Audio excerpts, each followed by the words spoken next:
আমি যখন আমার আব্বা হুজুরের সাথে বরিশাল জেলা বর্তমান পটুয়াখালী বাউফল থানা কালাইয়া মাদ্রাসাতে লেখাপড়া শুরু করেছিলাম, তখন দাখিলের সেন্টার ছিল ৪র্থ শ্রেণীতে, দহম নাহম হাসতম হাফতম, এটা ছিল সরকারি পরীক্ষা। এখন যেটা ৫ম শ্রেণীতে। সেই বছর আমি সেই পটুয়াখালী বাউফলের কালাইয়া বন্দর থেকে নৌকায় করে ইলিশা অঞ্চল পাড়ি দিয়ে ভবানীগঞ্জ চৌরাস্তা যেখানে, এখানে আমি নৌকা থেকে নেমেছি। ভবানীগঞ্জ এই পুরোটাই ছিল কিন্তু সমুদ্রের অংশ, সাগরের অংশ। আমি নিজে দেখেছি। সেটাকে আল্লাহ তার কুদরতের ইশারায় বিশাল একটা ভূখণ্ডে পরিণত করেছেন। এখন আল্লাহর তৈরি করা, সৃষ্টি করা এই এলাকার মধ্যে যদি আমরা আল্লাহকে জানি, আল্লাহকে মানি, আল্লাহর পাঠানো নবীজির ইতাআত আনুগত্য করি, ওয়াকানা হাক্কান আলাইনা নাসরুল মুমিনিন। আল্লাহ পাক বলছেন, তোমরা যদি সত্যিকার মুমিন হও, তোমাদেরকে সাহায্য করা, সহযোগিতা করা, তোমাদেরকে রক্ষা করা, তোমাদেরকে হেল্প করা আমি আল্লাহর উপরে ফরজ হয়ে যায়। এখন আল্লাহর সাহায্য পেতে হলে, আল্লাহ পাকের সন্তুষ্টি পেতে হলে আমাদেরকে আল্লাহর পথের পথিক হতে হবে। আল্লাহর পাঠানো নবী সুপারম্যান অব দা ওয়ার্ল্ড, নবীজির পদাঙ্ক অনুসরণ করতে হবে। কেন? লাকাদ কানা লাকুম ফি রাসূলিল্লাহি উসওয়াতুন হাসানাহ। তাহলে আল্লাহ পাকের নির্দেশ মানতে হবে, আল্লাহর পাঠানো রাসূল তার ইতাআত আনুগত্য করতে হবে। আল্লাহ পাকের নাজিল করা মহাগ্রন্থ আল কোরআন, যেটাকে বলা হয়েছে আল্লাহ পাকের ভাষায় ইন হুয়া ইল্লা যিকরুল লিল আলামিন, নয় এই কোরআন বরং বিশ্ব মানবের চেতনাবাণী। তাহলে এই কোরআন যিনি পাঠিয়েছেন তার পরিচয় রব্বুল আলামিন, নাকি? আলহামদুলিল্লাহ রাব্বিল আলামিন, তার পরিচয় রব্বুল আলামিন, সবকিছুর একমাত্র নিরঙ্কুশ নিখুঁত মালিক, নিয়ন্ত্রক, স্রষ্টা, দ্রষ্টা, সৃষ্টিকর্তা, পালনকর্তা, আইনদাতা, বিধানদাতা, হুকুমদাতা, রোগদাতা, শোকদাতা, জীবনদাতা, মৃত্যুদাতা, রিজিক দাতা, রক্ষাকর্তা, ধ্বংসকর্তা কে? আল্লাহ। অন্য কেউ বোধহয় আছে? একজন। সে একজনের কাছে আমরা যা কিছু চাওয়ার চাব। যদি আমরা সেই আল্লাহমুখী হয়ে যেতে পারি, আল্লাহ পাক কোরআনে পাকে ওয়াদা করেছেন, তোমরা যদি আমার হয়ে যাও, রাদিয়াতাম মারদিয়া, তাহলে আমিও তোমাদের হয়ে যাব। আমরা কি আমাদের রবকে সেভাবে গ্রহণ করতে পেরেছি? যার জন্য আজকে আমাদের জীবনে টানা পড়েন, আমাদের সমাজে, সংসারে জোড়াতালি জোড়াতালি, এত জোড়াতালি লেগেছে, এখন আসলটা খুঁজে পাওয়া যাওয়াটাই কঠিন। আর নবীজিকে আল্লাহ বলেছেন, ওমা আরসালনাকা ইল্লা রাহমাতাল লিল আলামিন। তাহলে আমাদেরকে যিনি সৃষ্টি করেছেন, আমাদের জন্য কোরআন যিনি পাঠিয়েছেন, তিনি রব্বুল আলামিন। যেই নবীজির মারফতে আমরা কোরআন পেয়েছি, তিনি রহমতুল লিল আলামিন। আর এই কোরআন কি? ইন হুয়া ইল্লা যিকরুল লিল আলামিন। এই কোরআন বিশ্ব মানবের চেতনাবাণী। আরবের মানুষ কোরআন আসার আগে কি ছিল, কেমন ছিল, এটা বলার সময় আজকের এই স্বল্প পরিসরে আমার হাতে নেই। তবে পাপ, পঙ্কিলতা, গুনাহ, সীমা লঙ্ঘন, তাগুতের যত রকমের কাজকর্ম ছিল, নবী আসার আগে, কোরআন আসার আগে আরবে তার সবগুলো ছিল, নাকি? চুরি ছিল, ডাকাতি ছিল, হত্যা ছিল, গুম ছিল, খুন ছিল, মদ ছিল, জুয়া ছিল, জেনা ছিল, ব্যভিচার ছিল, এমন কোনো পাপ ছিল না যে জাহেলিয়ত যুগে আরব উপদ্বীপ জাজিরাতুল আরবে ছিল না। সব রকমের পাপ ছিল, ঠিক না বে ঠিক? সেখানে কোরআন আসলো, নবীজি কোরআন পেশ করলেন, কোরআনের দাওয়াত দিলেন। অনেক তেল খড় পোড়াতে হয়েছে, অনেক প্রতিবন্ধকতা বাধার বৃন্দাচল পার হতে হয়েছে এই কোরআনকে প্রচার করার জন্যে। নবীজি মার খেয়েছেন। এই কোরআনকে রক্ষা করার জন্য, প্রচার করার জন্য নবীজি মাথার খুলি ভেঙেছেন। এই কোরআনকে প্রচার করার জন্য, ধারণ করার জন্য, বাস্তবায়ন করার জন্য নবীজির দান দান মোবারক শহীদ হয়েছে। উহুদের পাহাড় নবীজির রক্তে লালে লাল হয়েছে। তায়েফের সানা পল্লী মা হালিমার বাড়ির কাছে সানা, সেই তায়েফের পাহাড়ের পাথর নবীজির রক্তে পিচ্ছিল লালে লাল হয়ে গিয়েছিল। আর নবীজির এই দাওয়াত যারা গ্রহণ করেছিলেন তারা বোধহয় নিরাপদ ছিলেন। কি বেলালের শরীরে অনেক জায়গায় চামড়া ছিল না, অনেক জায়গায় গোশতও ছিল না, বড় বড় গর্ত হয়ে গিয়েছিল। এই গর্তগুলা দিয়ে বুকের হাড় এগুলা দেখা যেত।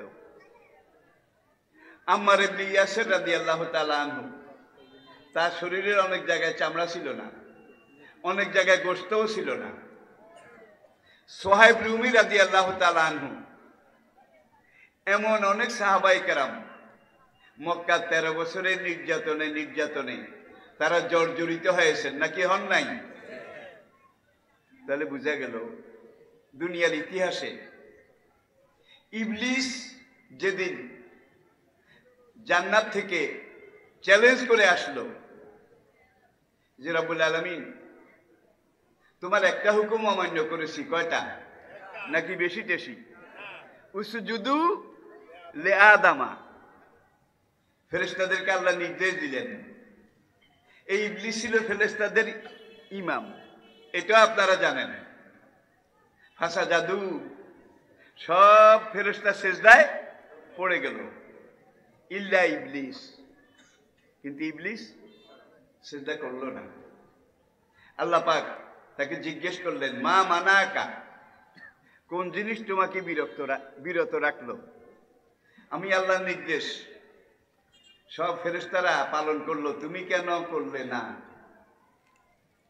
ইবলিস একদিকে চ্যালেঞ্জে গেল, আরেকদিকে ডকুমেন্ট দেখালো, আনা খায়রুম মিনহু, আমাকে তুমি আগুন দিয়ে সৃষ্টি করেছ, আর আমার সামনে আদমকে মাটি দিয়ে তৈরি করেছ, আমি দেখেছি। মাটির গতি নিচের দিকে, আগুনের গতি উপরের দিকে, সুতরাং আমি তার চাইতে অনেক ভালো, অনেক উপরে, অনেক দামি, অনেক নামি। আল্লাহ রাব্বুল আলামিন তখনই বললেন যে ইন্নাকা মিন রাজিম, আজ থেকে তুমি অভিশপ্ত, তুমি লাঞ্ছিত, তুমি ধিক্কৃত, তুমি নিকৃষ্ট। যত হাজার লক্ষ লক্ষ বছর আমার ইবাদত বন্দেগী করেছ, দুনিয়াতে যদি কিছু চাওটাও আমি দেব। মালাকা ফিল আখিরাতে মিন খালাক, আখিরাতে তোমার জন্য আমি আল্লাহর কাছে কিছুই নাই। তোমার কোনো ব্যাংক ব্যালেন্সও নাই, পরকালের জন্য কোনো নেকিও জমা নাই। তুমি এখান থেকে বেরিয়ে যাও। ইবলিস বলল, রব্বুল আলামিন লক্ষ কোটি বছর তোমাকে সেজদা করেছি, ইবাদত করেছি, আমাকে কিছু দেবে না? আল্লাহ বললেন, কিয়ামতের আগ পর্যন্ত এই দুনিয়া যতদিন থাকবে এতদিনের জন্য তুমি যা চাও আমি তাই দেব। মালাকা ফিল আখিরাতি মিন খালাক, কিয়ামতের বারে তোমার সাথে আমার কোনো লেনদেন, দেনা পাওনা, ট্রানজেকশন কিছুই থাকবে না, সব কলাপস হয়ে যাবে। ইবলিস তো শুধু শেয়ানা না, সাড়ে শেয়ানা। সে চ্যালেঞ্জ ছুড়ল রব্বুল আলামিন যে আদমকে সিজদা না করার অপরাধে, যে আদমের সামনে মাথা নত না করার অপরাধে আমার ইমামতি গেল, নেতৃত্ব গেল, মানিজ্যত সব চলে গেল, কিয়ামত পর্যন্ত আমার উপরে তোমার গজবের খড়গ কৃপান এটা নিক্ষেপ করা হলো। যে ইবাদত বন্দেগীগুলো করেছিলাম আমাকে কিছু দেবা না? আল্লাহ বলেন যে কিয়ামত সূর্য এটা ডুবার আগে তুমি নগদ চেয়ে নাও। সে 1 নম্বর চাইল, আনজারনি ইলা ইয়াউমি ইউবাসুন, কিয়ামত পর্যন্ত আমাকে হায়াত দারাজি করা। হায়াত দারাজি বুঝেন কি? হায়াত দান করা, আমি যেন কিয়ামত পর্যন্ত বেঁচে থাকি। আল্লাহ পাক বললেন যাও তোমাকে এটা দিলাম। 2 নম্বরে বলল যে আমি মানুষের যেন শরীরের রন্ধ্রে রন্ধ্রে, শিরা উপশিরায়, শরীরের মোটা চিকন প্রত্যেকটা রগের ভিতরে ঢুকতে পারি, আমাকে এই শক্তি দাও। আল্লাহ বললেন দিলাম। এরপরে বলে আমি যেন যেই সময় যেটা ইচ্ছা সেই ছবি সুরত ধরতে পারি, মানুষের, জীবজন্তুর, এটার সেটার। আল্লাহ বললেন এটাও দিলাম। আরেকটা দাও। সেটা কি? বনি আদম, আদম সন্তান যেন তার চর্মচোখে আমাকে দেখতে না পায়, যেন আমি পালিয়ে পালিয়ে, লুকিয়ে ছুপিয়ে, আন্ডারগ্রাউন্ড, ভিতরে ভিতরে ঢুকে তাকে গুমরা করতে পারি। আল্লাহ বললেন সব দিলাম, যা। এবার সে বলল রব্বুল আলামিন হাতিয়ার যেই কটা দরকার ছিল তুমি আমাকে দিয়ে দিয়েছ, এখন আর কোনো অসুবিধা নাই, আমি জান্নাত থেকে বের হয়ে যাচ্ছি তোমার নির্দেশ ক্রমে। তবে ওগো রব্বুল আলামিন মনে রেখো, তোমার যত বনি আদম, আদমের যত গোষ্ঠী কিয়ামত পর্যন্ত আসবে, তাদের পিছনে আমি এমন ভাবে লেগে থাকব, এমন ভাবে তাদেরকে গোমরা করব, হাসরের দিন বিচারের পরে তুমি জাহান্নামের দরজাটা খোলা রাখলেই চলবে। লানুগাব্বিআন্নাহুম আজমাইন, প্রত্যেকটা আদম সন্তানকে আমি ইবলিস আমার মুরিদ বানিয়ে, আমার অনুসারী বানিয়ে, আমার চেলা চামুন্ডা বানিয়ে, সবাইকে নিয়ে মিছিল করে, বিজয় মিছিল নিয়ে জাহান্নামে প্রবেশ করব। সবাই বলেন নাউজুবিল্লাহ। যে হাতিয়ার কয়েকটা দরকার ছিল সেগুলো আমি পেয়ে গেছি, এখন আমাকে আর ঠেকায় কে? ইল্লা ইবাদাকাল মুখলাসিন, তবে যারা তোমার মুখলেস বান্দা, তাদের কাছে আজীবন আমি ইবলিস যেইভাবে, যেই বেশে, যেই কায়দায় তাদের পায়ে আমি মাথা ঠুকি, তাদের কাউকে আমি গোমরা করতে পারবো না, এটা আমার সাধ্যের বাইরে। আল্লাহ পাক দেখলেন বদমাশটা তো সর্বনাশ করে ফেলবে। আচ্ছা ঠিক আছে, তোর কাজ তুই কর, আমি তো মানুষকে বানিয়েছি, অলাকাত কাররামনা বানি আদম, লাকাত খালাকনাল ইনসানা ফি আহসানে তাকওয়িম। মানুষ আমার আদরের সৃষ্টি, আমার সবচাইতে সুন্দরতম সৃষ্টি। কুত্তা সবগুলো দেখতে একরকম, গরু সবগুলো দেখতে একরকম চেহারা সুরত, হাঁস মোরগ পশু পক্ষী দেখতে একরকম। আর আদম থেকে আজ পর্যন্ত, আজ থেকে কিয়ামত পর্যন্ত দুইটা মানুষের চেহারা দেখতে একরকম হয়েছে, ঠিক না? জোরে বলেন। কত বড়, কত বড় মহান কুদরতের মালিক। দুইজন মানুষ এমন তিনি সৃষ্টি করেননি যে একটা দিয়ে, একজনকে দিয়ে আরেকজনকে পরিবর্তন করা যায়, বদলানো যায়, এমন তো একবারও হয়নি। প্রিয় ভাইরা, আমি সামলাই। আল্লাহ পাক কোরআনে পাকে ইরশাদ করেছেন, ইয়া আইয়ুহাল্লাযীনা আমানু ইযা কিলা লাকুম তাফাসসাহু ফি মাজলিসিন, তোমরা যখন দ্বীনের মাহফিলে, আল্লাহ আল্লাহ রাসূলের মাহফিলে দ্বীন শোনার জন্য, কোরআন জানার জন্য, ইসলাম বুঝার জন্য একত্র হয়ে বসবে, মানুষের বসার জায়গা যদি না হয়, এই সময় তোমাদেরকে যদি স্টেজ থেকে বলা হয় ফাফসিহু ফি মাজালিসিন, তোমরা সামনে এগিয়ে আসো, সামনে এগিয়ে আসো, একজনের সাথে একজন লাগোয়া ভাবে বসো এবং পিছনে যারা জায়গা পাচ্ছে না তাদেরকে জায়গা করে দাও। ফাফসাহু, সঙ্গে সঙ্গে তোমরা সামনে এগিয়ে আসো। ইয়াফসাহুল্লাহু লাকুম, তাহলে কাল হাসরে আদালতে জান্নাতে যাওয়ার রাস্তা তোমাদের জন্য আমি আল্লাহ তৈরি করে দেব। তাহলে হাসরে আল্লাহ জান্নাতে যাওয়ার রাস্তা পরিষ্কার করে দিই, এটা চান? যিনি যিনি চান দাঁড়ানোর দরকার নাই, বসে বসে কাকড়ার মতো কচ্ছপের মতো, কাকড়ার মতো কচ্ছপের মতো একটু একটু করে 2-4 আঙ্গুল সামনের দিকে এগিয়ে আসুন।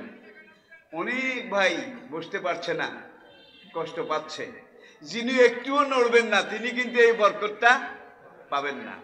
সুতরাং একটু না একটু নড়েন, একটু না একটু নড়ুন, সবাই সামনের দিকে এগিয়ে আসুন। আল্লাহ পাক আপনাদেরকে তৌফিক দান করুন। এইবার আসুন, আল্লাহ পাক বললেন ঠিক আছে তুই বনি আদম আমার মানব জাতিকে গোমরা করবি, এই তো লানুগা বেয়ান নাহম, সব মানুষকে গোমরা করবি। আমি আল্লাহ কিয়ামত পর্যন্ত বনি আদম মানুষের জন্য একটা জেনারেল গ্রেসের ব্যবস্থা করে দিলাম। জেনারেল গ্রেস বুঝেন, যাতে সহজে পাস করতে পারে। ইবলিসকে কোন গ্রেস আবার আমি তো বুঝলাম না। কয় তোর প্রতারণায়, তোর প্রচারণায় যদি বনি আদম কোনো একটা গুনাহ করে, পাপ করে, সীমা লঙ্ঘন করে, তার বাম দিকের খাতায় আমি একটা মাত্র লাল দাগ দেব। কয়টা? একটা গুনার জন্য একটা লাল দাগ। আর আমার পাঠানো কোরআন, আমার পাঠানো নবী, নবীর ওয়ারিস কিয়ামত পর্যন্ত আলেম ওলামা তাদের দ্বীনি কথা শুনে যদি একটা নেক আমল করে, সঙ্গে সঙ্গে তার খাতার ডান দিকে আমি আল্লাহ নূরের অক্ষর দিয়ে 5টা ফোঁটা দিয়ে দেব, 10টা নম্বর দিয়ে দেব, 10টা আশারু আমসালেহা, 10টা দেব, এবং বাম দিক থেকে 10টা গুনাহ মুছে ফেলবো। তাহলে 20টা হয়ে গেল। 10টা হইল প্লাস, 10টা হইল মাইনাস। এইভাবে কিয়ামত পর্যন্ত আমি আমার বান্দাদেরকে general grace, general grace, general Amnesty, general Amnesty, সাধারণ ক্ষমা, সাধারণ ক্ষমা, এটা করতে থাকবো। দেখি তুই কি করে আমার বনি আদমকে জাহান্নামে নিস। ইবলিস চ্যালেঞ্জ করলো একভাবে, আল্লাহ চ্যালেঞ্জ করলেন অন্যভাবে। তাহলে দেখা যায় ইবলিস যতই চ্যালেঞ্জ করুক, আমরা যদি সামান্য একটু কষ্ট করি, তকলিফ স্বীকার করি, তাহলে জান্নাতে যাওয়া সবচাইতে সহজ।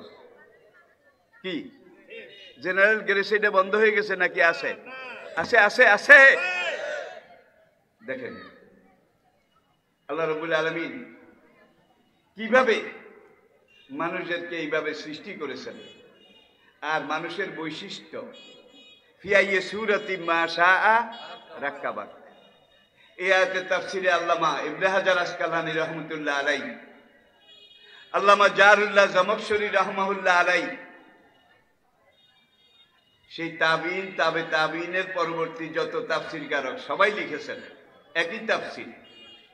মানুষের চেহারা, ফেস, অ্যাপিয়ারেন্স, চেহারা, এটা আল্লাহ পাকের ইন্টারন্যাশনাল ট্রেডমার্ক। একটা চেহারার সাথে আরেকটা চেহারা মিলবে না। আল্লামা জামাখশরী কাশফের মধ্যে এই কথাটা উল্লেখ করেছেন। চেহারা, ফেস দুইজনের যদি একরকম হতো, হাসরের ময়দানেও গুতাগুতি লাগাইতো। রব্বুল আলামিন আমি নই ও, ঠিক কিনা? আমি নই ও, তুই যে ও বলে আরেকজনকে দেখিয়ে সেরে যাবি, সেই রাস্তা আমি চিরকালের জন্য বন্ধ করে দিয়েছি। এর পরেও তো ওয়াম্মা মান উতিয়া কিতাবাহু বিশিমালিহি, যার পাপ পুণ্য আমলনামা বাম হাতে দেওয়া হবে, তারা কেউ কেউ বলবে আরে আমি যদি মরে যেতাম তাহলে কত ভালো হতো। ফায়াদু সুবুরা, আমার যদি হাসরের ময়দানে উঠা না লাগতো তাহলে কত ভালো হতো। এখন সে দেখে, আল্লাহ বলবেন ইকরা কিতাবাক কাফা বিনাফসিকা ইয়াউমা আলাইকা হাসিবা, ধর এটা তোর আমলনামা। কোন হাতে দেবে? খারাপ আমল নামা, গুনার আমল নামা কোন হাতে? বাম হাতে। সে এখন এটা হাতে নিয়ে দেখবে সব লাল দাগ, রেড সাইন। বাঁচার কোনো কায়দাও নাই, আশাও নাই, উপায়ও নাই। তখন আল্লাহর দরবারে হাসরের ময়দানে তেড়ামি শুরু করবে। তেড়ামি বুঝেন? রব্বুল আলামিন তোমার দুই কাঁধে দুই ফেরেশতা আমার সাথে দুশ্মনী করে আরেকজনের গুনাহ, আরেকজনের পাপ, আরেকজনের সীমা লঙ্ঘন, লাল দাগের কাজ, এগুলো আমার খাতায় লিখেছে। রব্বুল আলামিন এত লাল দাগের কাজ, গুনার কাজ আমি দুনিয়াতে করি নাই, এই আমল নামা আমার নয়। আল্লাহ বলবেন কুল্লু আমরিন বিমা কাসাবা রাহিনা। আল্লাহু আকবার। প্রত্যেকটা মানুষ তার আমল নামার সাথে সে বন্দী। এই নাও, এটা তোমার ৬০-৭০ বছরের আমল নামা। এটা দুইটা অংশ আছে। এটার এক অংশের মধ্যে তোমার ৭০ বছরের লাল দাগ, আবার নূরের সেই দাগ, একটা ডান পাশে আর একটা বাম পাশে। আর এই পাশে তোমার একটা ফটো, তোমার চেহারার একটা ফটো আমি আল্লাহ লাগিয়ে দিয়েছি। ইন্টারন্যাশনাল পাসপোর্টে যেভাবে লাগানো থাকে। তুই যখন বলছিস এটা তোর না, কিন্তু এখানে ফেসটা তোর,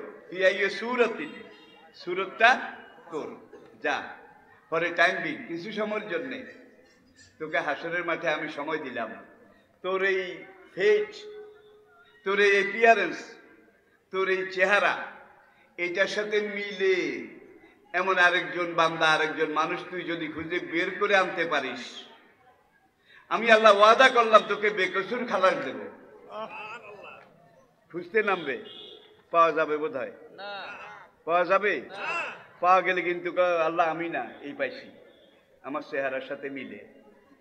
কোন রকমের ২ নম্বরই করার কায়দা খোলা আছে, চেহারা মিলল না। আদম আলাইহিস সালাম থেকে আজ পর্যন্ত, আজ থেকে কিয়ামত পর্যন্ত ২ জন মানুষের গলার আওয়াজ বোধহয় একরকম বানিয়েছেন। বলেন আল্লাহু আকবার। কত বড় শিল্পী, কত বড় কারিগর। সবার চেহারা যদি একরকম হইতো, বউ বেচারির কি দশা হইতো? এটা চিকন কথা, বুঝার চেষ্টা করুন। অন্য সব দিক বাদ দিলাম, বউ বেচারির কি অবস্থা হইতো? চেহারা তো সব এক। এরপরে আসুন গলার স্বর, ২ জনের মধ্যে একরকম বানিয়েছে। ইন্নাল্লাহা আলা কুল্লি শাইইন কাদির ফাআলুল লিমা আন্নাল কুওয়াতা লিল্লাহি জামিয়া। গলার আওয়াজ যদি একরকম হতো, আজকের এই ধর্ষণের যুগে, ব্যভিচারের যুগে, চুরি চোট্টামি ডাকাতির জামানায় জঞ্জাল গন্ডগোল কমতো না, বাড়তো? মনে করেন আপনার বাড়ির পাশে এক তরুণী, ষোড়শী, তম্বি, অনিন্দ সুন্দর রূপের পিরামিড একটা মেয়ে, কয়েকদিন আগে বিয়ে হয়েছে, স্বামীর ঘরে গেছে। স্বামী চট্টগ্রামে, ঢাকায়, সেখানে ব্যবসা করে অথবা চাকরি করে। পাশের গ্রামের এক লুচ্চার গলার আওয়াজ ওই মহিলার স্বামীর গলার আওয়াজের মতো। বিপদ বোধহয় কমতো? জোরে বলেন।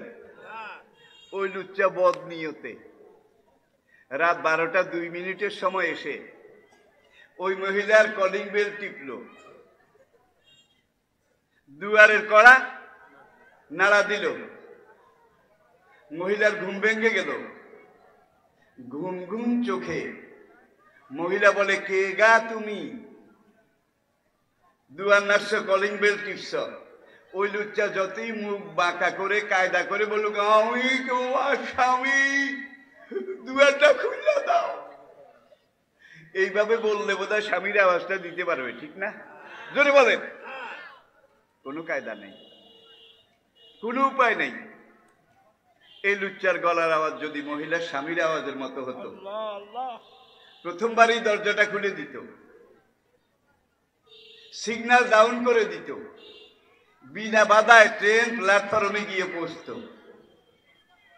জঞ্জাল আরো বাড়তো, আরো বাড়তো, ঠিক কিনা বলেন?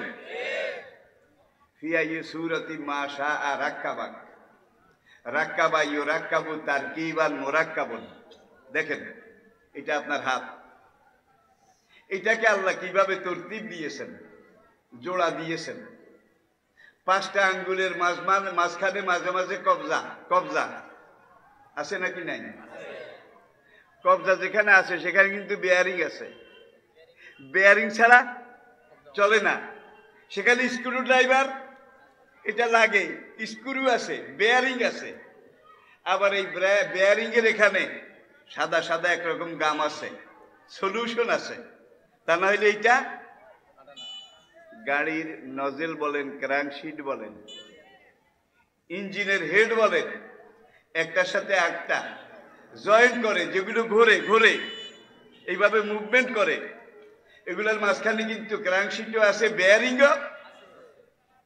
এখন এখানে যদি তিনি 4টা কবজা আঙ্গুলের মধ্যে না লাগাতেন, আবার হাতের এখানে একটা কবজা, রাক্কাবা ইউরাক্কাবু তারকিবান মুরাক্কাবুন, এখানে যদি একটা কবজা না লাগাতেন, হাতের মাঝখানে যদি আরেকটা কবজা না লাগাতেন, হাতের এখানে যদি আরেকটা কবজা না লাগাতেন, এটা হাত হইতো না লাডি হইতো? সত্যি করে বলেন। আচ্ছা, নামাজের কথা পরেই বলি, ভাত খাইতেন কিভাবে? হাত তো এইভাবে, কি যেন আপনি ইচ্ছা মতো প্রয়োজন মতো সবকিছু করতে পারেন। সেইভাবে মহান রাব্বুল আলামিন কবজা বেয়ারিং সব দিয়েছেন, কিন্তু স্ক্রু ড্রাইভার যেটা যেটা দিয়ে এটা খোলা যাবে, খোলা হবে, সেইটা কিন্তু বান্দার হাতে দেন নাই, সেটা নিজের হাতে রেখে দিয়েছেন। এই স্ক্রু ড্রাইভার যদি বান্দার হাতে দিত, তাইলে আপনি এই বাজার করে টোরে বাড়ির দিকে যাওয়ার সময় রাইতের 9টায় কারোগো হাত এখান দিয়ে খুলে নিয়ে যেত, কারোগো মাঝখান দিয়ে খুলে নিয়ে যেত। গাড়ি অ্যাক্সিডেন্ট হয়ে কারো ঠ্যাঙের দূর গেছে, কদবালির হাঁটু পর্যন্ত যদি খুলে আনতে পারিস, রাস্তায় তাকে ঠেসে ধরে চেপে ধরে তোকে 2 লক্ষ টাকা দেব, ঠ্যাং একটাও থাকতো না, সব হাইজ্যাক হয়ে যেত, খুলে খুলে বিক্রি করে ফেলতো। তেমন কোনো কায়দা কি আছে? জোরে বলেন, নাই। দেখুন আপনার এখানেও বাড়ে, চোখের উপরে এগুলা কয়বার কাটছেন? কি জমিন কিন্তু একটা, উর্বর শক্তি, রক্তের শক্তি, ক্যালোরি, ভিটামিন সব পুরো জমিনে এক। এখানের ফসলগুলা 60 বছরে যদি না কাটেন 6.5 হাত লম্বা হয় এখানের গুলা, এখানের গুলা। কিন্তু আপনার এখানে সারা গায়ে এই পশম আছে, এগুলা কয় হাত বাড়ছে 70 বছরে? বলেন। আবার বলছি, জমিন কিন্তু একটা। আর এখানেও যদি পশম গজাইতো, তাহলে আপনার ভাত বলেন, মুরগার ঝোল বলেন, গরুর সিনা বলেন, যেটাই খাইতেন, এটা সন খেতে পরিণত হইতো। এটাকে ধুইলেও সাফ করা যেত না। যাতে যেটা যেখানে যেভাবে ভালো হবে, সুন্দর হবে, পারফেক্ট হবে, সেভাবে আল্লাহ পাক আপনাকে, আমাকে, আমাদেরকে সৃষ্টি করেছেন। আর এইটার মতো এইটার মতো একই জমিন, একই উর্বর শক্তি, একই ভিটামিন, একই ফিটনেস। এখন সারা শরীরের পশম যদি এগুলার মতো লম্বা হইতো, আপনি মানুষ হইতেন না ছাগল হইতেন? সত্য কথা বলেন। কি ছাগলের সারা গায়ের গুলা সমানে বাড়ে, গরুর সারা গায়ের গুলো একরকম, এক ওজনের, কিন্তু আল্লাহ রাব্বুল আলামিন কিভাবে আপনাকে ব্যালেন্স করেছেন, ভারসাম্যপূর্ণ করেছেন, কিভাবে আপনাকে দেখতে ভালো দেখাবে, মানাবে, সেইভাবে আপনি আল্লাহ যত নিয়ামত দিয়েছেন, ইন তাউদ্দু নি'মাতাল্লাহি লা তুহসুহা ইন্নাল ইনসানা লাযালুমুন কাফার। আল্লাহু আকবার। আপনার এইটা হলো হেড অফিস। কি হেড অফিস? এখানে যে মগজটা আছে, আজকের বিজ্ঞান পরীক্ষা নিরীক্ষা করে বলছে এখানে 12 লক্ষ সেল আছে। মাথার মগজের মধ্যে 12 লক্ষ সেল। বলা হয় মৌমাছির বাসার মধ্যে একরকম, দেখেছেন? কি কোঠা কোঠা। ভাই বহুভাবে বিজ্ঞানীরা পরীক্ষা করেছে, দুনিয়াতে যত দেশে যত মৌমাছির বাসা পেয়েছে, প্রত্যেকের বাসায় এই খোপগুলা, এই সেলগুলা একটা থেকে একটা এক রত্তি কম বা এক রত্তি বেশি পাওয়া যায় না, সবগুলো এক সমান। কেমনে বানাইল রে বাবা? আপনি গর্বিটি একটা বাঁধতে গেলেও তো মাটি ফেলতে ফেলতে একদিকে বেশি হয়ে যায়, আরেকদিকে কম হয়। মৌমাছি, বলতা, ভিমরুল, তারা একইভাবে বাসা বানায়, তাদের বাসার মধ্যে সেল আছে। এরপরে আসুন যে ১,৫০০ বছর পরে আজকে বিজ্ঞান স্বীকার করেছে একমাত্র স্ত্রী জাতের মৌমাছি তারাই মধু সংগ্রহ করে, পুরুষ জাতের কোন মৌমাছি মধু সংগ্রহ করে না। আল্লাহ পাক বলছেন, আমি মৌমাছির কাছে নির্দেশ পাঠিয়েছি, ওহি পাঠিয়েছি, তোমরা ফুলে ফুলে বিচরণ করো, অকুলি, তোমরা বক্ষণ করো, অশ্লুকি, দুটোটা কিন্তু মুয়ান্নাস, কুলি অশ্লুকি, এখানে মুজাক্কার পুরুষ মোটেও নাই। তা আল্লাহ কেন মধু সংগ্রহের ব্যাপারে স্ত্রী মৌমাছি তাদেরকে সম্বোধন করেছে? একটা ঝাঁকের মধ্যে কয়েক লক্ষ মৌমাছি থাকে, পুরুষগুলো একদিকে, স্ত্রীগুলো আরেক দিকে, শ্রমিক যারা তারা আরেক দিকে, পুলিশ যারা তারা আরেক দিকে, প্রতিরক্ষা যারা তারা আরেক দিকে, বাসা বানায় ইঞ্জিনিয়ার প্রকৌশলী যারা তারা আরেক দিকে। আরো বলবো, কোরআনে সূরা আসে পিঁপড়া, আরবি নাম কি? নমল। সবচেয়ে আমাদের জানা মতো দেখা মতো ছোট জিনিসটা আর কি। আল্লাহ এই পিঁপড়া, এটা দিয়ে আমাদেরকে কি শিখিয়েছেন? এই পিঁপড়ার মধ্যেও কিন্তু একদল শাসক আছে, আরেক দল শাসিত আছে, আরেক দল পুলিশ আছে, আরেক দল র্যাব আছে, আরেক দল আর্মি আছে। এই পিঁপড়া উই পোকা, এগুলোর মধ্যেও দেখুন, পিঁপড়ার মাটির নিচে যেখানে বাসা করে, ঢিবি বানায়, সেখানে তাদের মাল রাখার গোডাউন আছে। এই গোডাউনগুলো এয়ার কন্ডিশন, শীত বেশি হোক গরম বেশি হোক, এটার মধ্যে যে জিনিস তারা রাখে এগুলা কোনো সময় নষ্ট হয় না। ধান চাল এগুলোকে গোটা রাখে, গোটা। গম যদি হয় তাহলে এইটাকে গোডাউনে ঢুকাবার আগে জিব্বা দিয়া দাঁত দিয়া মাঝখান দিয়ে কাটে, কারণ পরীক্ষায় দেখা গেছে গম এমন এক জিনিস যেটাকে এইভাবে রাখলে ৩ মাস পরে এগুলা কালো হয়ে যাবে, ধান চাল এগুলো কালো হবে না, যার জন্য ধান চালগুলোকে নর্মাল গোডাউনে রাখে, আর গমের দানাটাকে মাঝখান দিয়ে কেটে 2 ভাগ করে তারপরে গোডাউনে রাখে, যাতে করে এটার মধ্যে কোনো পচন না ধরে। এই টেকনিক তাকে কে শিখিয়েছে? মৌমাছির কাছেও নাই, পিঁপড়ার কাছে কোনো টাকা পয়সা আছে? কোনো রিয়াল টিয়াল পাউন্ড টাউন? আশ্চর্য হবেন, পিঁপড়ার ঢিবির ভিতরে এক্সচেঞ্জ মার্কেট আছে, এক্সচেঞ্জ মার্কেট। এক জিনিস দিয়ে আরেক জিনিস পরিবর্তন করে খরিদ করা। মক্কাতে নবী খাদিজার পুঁজি নিয়ে যখন ব্যবসা করেছিলেন, profit and loss share, PLS, লাভ লোকসানের সমভাগীদার, এই ব্যবসার নাম হলো মুদারাবা। কি নাম? আর দুনিয়ার বুকে প্রথম মুদারিব ছিলেন, প্রফিট লস শেয়ারে যিনি ব্যবসা করেছেন তিনি আমাদের নবী। আজকে দুনিয়ার ইসলামী ব্যাংকগুলোর মূল কথা PLS, profit and loss share. এই কোরআনের হাদিসের নবীর এই দেখানো পথে আজকে ইসলামী ব্যাংকগুলো বোধহয় দেউলিয়া হয়ে গেছে। কি? বাংলাদেশেও প্রথম ইসলামী ব্যাংক বাংলাদেশ, এটা পৃথিবীর 1000 ব্যাংকের সেরা ব্যাংক, 1000 সেরা ব্যাংকের একটা। এই ইসলামী ব্যাংক দক্ষিণ পূর্ব এশিয়ার সবচাইতে বড় ব্যাংক। দেখেন, ইয়ামহাকুল্লাহুর রিবা ওয়া ইয়ারবিয়াস সাদাকাত, যেটা হালাল বৈধ সেটাকে আল্লাহ বাড়ায় দেন, আর যেটার মধ্যে ঘুষ আছে, শোষণ আছে, সেটার মধ্যে আল্লাহ যক্ষা সৃষ্টি করে দেন। যক্ষা, যার হয় যক্ষা তার আছে রক্ষা। কি? সুদ এমন জিনিস, আজকে দেখেন সুদী ব্যাংকগুলো প্রায় দেউলিয়া। কি? একটা ব্যাংকে আপনি 1 লাখ টাকা তুলতে যাবেন, 3 দিন আপনার থেকে সময় নেবে, ক্যাশে টাকা নাই। আর ইসলামী ব্যাংকে গিয়ে বলেন আমার আজকে 10 লাখ 20 লাখ 50 লাখ কোটি টাকা লাগবে, কয় নেন নেন। এগুলো কেন উপরে উঠলো? এগুলোর সাথে কোরআনের সম্পর্ক আছে, রাসূলের সম্পর্ক আছে, মালিক তার তৌহিদের সম্পর্ক আছে, রিসালাতের সম্পর্ক আছে। আমি কি বুঝাতে পেরেছি? জি। এখন পিপলার যে টাকা নাই পয়সা নাই, এখন সারা বছর যেগুলো সংগ্রহ করেছে এগুলোর মধ্যে নানান পদের মাল আছে, ঠিক না বে ঠিক? নানান জাতের মাল আছে।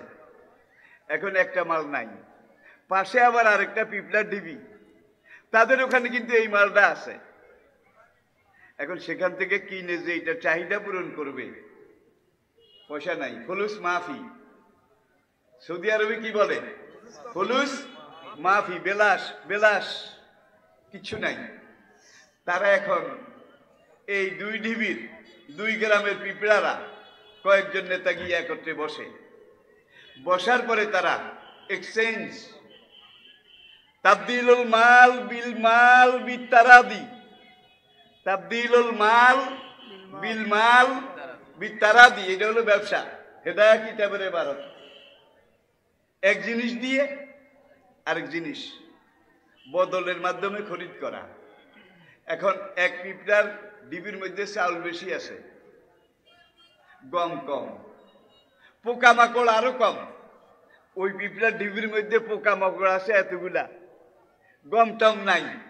এখন নেতারা বসে আগে কন্ট্যাক্ট করে যে আমাকে এতগুলা গম দিবা, আমি তোমার এতগুলা চাউল দেব, তুমি আমাকে এতগুলা চাউল দেবা, আমি তোমাকে এতগুলা পোকামাকড়। আর পিঁপড়া তার ঢিবির ভিতরে, দেখুন বর্ষার শেষে তারা সংগ্রহ করে করে এটাকে ডিবির কোল্ড স্টোরেজে রাখে। পুরা শীতকাল তারা আর সহজে বাইর হয় না, ঠিক না বেশি? সহজে বাইর হয় না। ওই হিমাগার কোল্ড স্টোরেজ এটার মধ্যে এমনভাবে রাখে যেটা যে তাপমাত্রার মধ্যে দরকার, যেটা যেখানে যেইভাবে। আবার এই পিঁপড়ার মধ্যে আমি আগেই বলেছি, দেশ রক্ষা করতে হলে সেনাবাহিনী লাগে, পুলিশ বোধা লাগে না। আবার তারা এলাকা ভিত্তিক এই 3টা ঢিবির মধ্যে এই মেয়া হইল বড় মেয়া, বুঝেন? ইনি সবকিছু দেখাশোনা করবেন। একজন রাজা আছে, কিন্তু রাজার নির্দেশে কেউ উপজেলা চেয়ারম্যান, কেউ ওসি, কেউ ডিসি, কেউ প্রশাসনিক কর্মকর্তা, কেউ সচিব, এইভাবে তারা ম্যানেজমেন্ট ব্যবস্থাপনা করে তাদের রাজত্ব এটা চালায়। প্রিয় ভাইয়েরা, এবার আসুন, আমি যে বলছিলাম এখানে 10 লক্ষ সেল আছে। আপনার হার্টের মধ্যে আসেন, এইটার সাথে প্রথম সম্পর্ক হার্টের। হার্টের বাম দিকের কোঠাটা একটু ছোট, ডান দিকেরটা একটু বড়। এখন আপনার এই যে লিভার, কিডনি, এই 2টা রক্তকে পরিচ্ছন্ন করে, ছাঁকে, রক্তকে রিফাইন করে, করার পরে হার্টের ডান দিকের এখানে পাঠায়। এখান থেকে আবার এক রকমের রোগ আছে ওই বাম দিকেরটার সাথে, যেই রোগের মধ্যে 3টা চালনি আছে। 1 নম্বর চালনি যেটা, সেটা হলো ব্লাড কন্ট্রোল ইউনিট। এই চাকনি দিয়ে রক্ত এমনভাবে যাবে এই বাম দিকে যেন কোনো ফ্যাট ট্যাট, চর্বি টর্বি, ক্যালোরি ট্যালোরি এগুলা রক্তের সাথে না যায়। যদি এগুলা যায় তাহলে চিকন চিকন রগগুলাতে ব্লক। আজকে যে রিং পরানো লাগে, এটা করা লাগে, সেটা করা লাগে, একটু চিন্তা করুন। এইভাবে গিয়ে এখানে জমা হয়। জমা হওয়ার পরে আপনার মস্তিষ্ক 24 ঘন্টা সে কিন্তু ডিউটি করতেছে। এখান থেকে রক্তগুলা মস্তিষ্কে যায়, যাওয়ার পরে এখানে আবার একটা ডায়নামা আছে।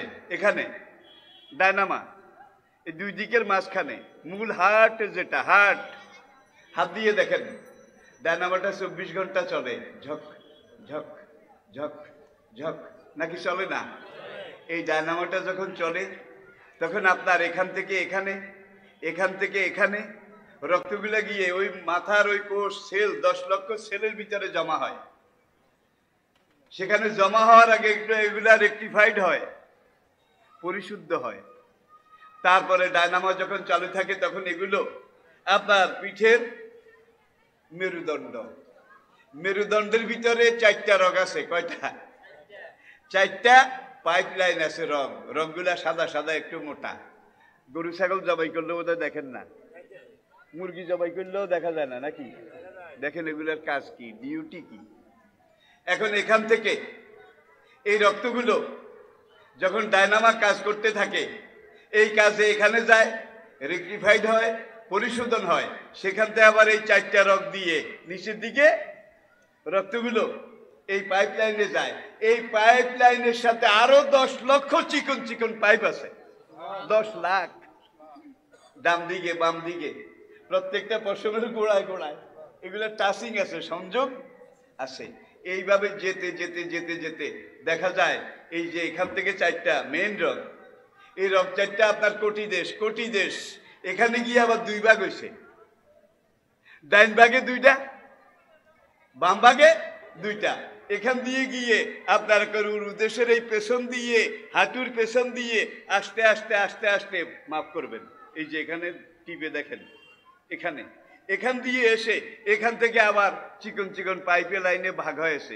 ভাগ হয়ে পায়ের 5টা আঙ্গুলের মধ্যে, যেটাতে যেভাবে, যেটা একটু মোটা বুড়ি আঙ্গুল, সেটা ক্যালোরি একটু বেশি লাগে।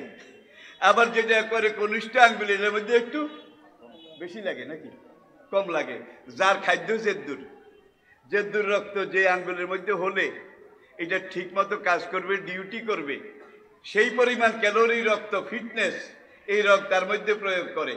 এরপর আসেন এখান থেকে শিরদাঁড়া আর এই এটাকে কি বলে, সিনার হাড়, সিনার হাড়, এখান দিয়ে দেখুন কিডনিকে টাচ করেছে, লিভারকে টাচ করেছে, গোল ব্লাডারকে টাচ করেছে, আপনার মূত্রথলি, এখান পর্যন্ত আসেন।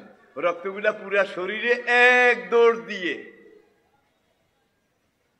প্রতি একটা দিন 24 ঘন্টায় 56 লিটার রক্ত। আবার বলছি, কত লিটার? 56 লিটার রক্ত। বলবে যে 56 লিটার কি ভিতরে আসে? না, ওই একটাই জিনিস, একবার ব্যবহৃত হয়, পুরো ইঞ্জিন ধোয়, পুরো বডিকে ধোয়, ধোয়ার পরে আবার এই কিডনি হয়ে এখানে আসে, এখান থেকে রিফাইন হয়ে আবার এখানে যায়, এখান থেকে আবার পুরো শরীরে এই যায় আসে, যায় আসে, আঁকা বাঁকা, উঁচু নিচু, জিগজাগ। পথে কোনো ট্রাফিক পুলিশ আছে বোধ হয়, কি ডাইন দিকে যাও, রক্তের কয়, বাম দিকে যাও, উপরের দিকে যাও, নিচের দিকে নামো, কোনো সাইনবোর্ড আছে বোধ হয়, কোনো ট্রাফিক পুলিশ আছে? আপনাদের বুঝতে বোধহয় অসুবিধা হচ্ছে, আলোচনা কি কঠিন হয়ে যাচ্ছে নাকি? আপনারা বুঝতেছেন তো? দেখুন আল্লাহর নেয়ামত, এটা স্মরণ করানোর জন্য আমি এই কথাগুলো আপনাদেরকে বলছি। পার্বত্য চট্টগ্রামে যারা চলাচল করেছেন গাড়ি টাড়ি নিয়ে, দেখবেন সেখানে শুধু সাইনবোর্ড, হ্যাঁ, ডানে ঘুরতে হবে, বামে ঘুরতে হবে, সামনে আঁকা বাঁকা জিগজাগ, যে ড্রাইভার গাড়ি চালাবার সময় আঁকা বাঁকা আছে, কোনোখান দিয়ে উপরে উঠতে হবে, কোনোখান দিয়ে নিচে নামতে হবে, সাইনবোর্ড আছে। আর যে রক্তগুলা উপরে উঠে নিচে নামে, ডান দিকে যায়, বাম দিকে যায়, কোনো ট্রাফিক পুলিশ আছে বোধ হয়, কোনো সাইনবোর্ড আছে বোধ হয়? একটাই সাইনবোর্ড, ইন্নাল্লাহ আলা কুল্লি শাইইন কাদির। আবার আসেন, সবগুলো রক্ত একেবারে পায়ের আঙ্গুল থেকে শুরু করে মাথার চুলের গোড়া পর্যন্ত সবগুলো রক্ত একবার পুরা শরীরে এইভাবে দৌড়ে, দৌড়ার পরে আপনার কিডনির মুখে এসে এখানে জমা হয়। এটার সাথে আবার যেগুলো খেয়েছেন খাদ্যগুলো আল্লাহ মিশাই দেন রক্তের সাথে।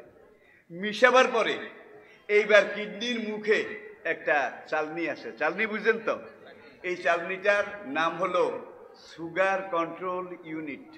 Sugar control unit.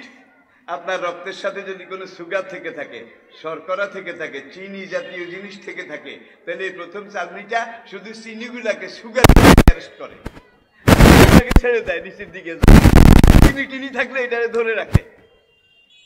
এইবার যেই রক্ত নিচের দিকে গেছে, এটা সুগার ফ্রি, সুগারলেস, এটার মধ্যে কোনো চিনি, কোন চালনি এটাকে ধরেছে? প্রথম চালনি কিডনির মুখে, যেটা এটা কিডনির মুখের একটু নিচে 2 নম্বর আরেকটা ছাকনি আছে, এটার নাম হলো blood control unit. Blood control unit. এখন এটা নিচের দিকে যাবে, নিচের দিকে গিয়ে 2 ভাগ হবে।